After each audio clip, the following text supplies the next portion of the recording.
Handa naman ng Health Department para sa pag-aalay sa mga deboto na makikibahagi sa kapistahan ng Poong Jesus Nazareno bukas. At sa harap niyan, may mga paalala ang ahensya sa ating mga kababayan. Bilang na panganib ng Stampede. Ang mga yan sa sentro ng balita ni Bien Manalo. Bilang paghahanda sa Traslasyon 2026, naglagay na ang Department of Health ng 20 Health Emergency Response Team Stations sa mga rutang daraanan ng traslasyon. Sila ang aalalay sa ating mga kababayang mangangailangan ng atensyong medikal. Sa tala ng kagawaran, umabot sa 300 health incidents ang kanilang nirespondihan noong nakaraang taon. Magdi-deploy kami ng 200 emergency personnel in different stations. Kasi pag gumagalaw yung prosesyon, hindi ka makapasok.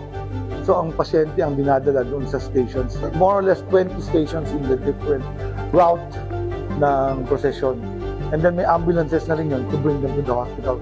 Matatanda ang inilagay na ng Department of Health sa Code White Alert kamakailan ang mga pampublikong ospital sa buong Metro Manila at maging ang mga kalapit lugar. Layo nito na masiguro ang kahandaan ng mga ospital sa pagresponde sa anumang oras at magdagdag ng medical personnel at emergency equipment and supplies.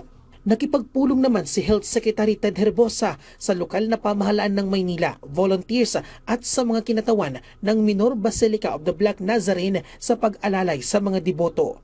Samantala, hinikayat naman ng DOH ang mga deboto na may problema sa puso at respiratory conditions, maging ang mga buntis, matatanda at mga bata na huwag nang sumali sa prosesyon para maiwasan ang anumang aberya.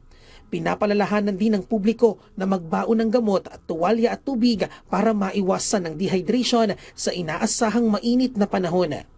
Nagpaalala rin sila sa mataas na panganib ng stampede sa mga masisikip at matataong lugar dahil na rin sa inaasahang siksikan at dagsa ng mga deboto.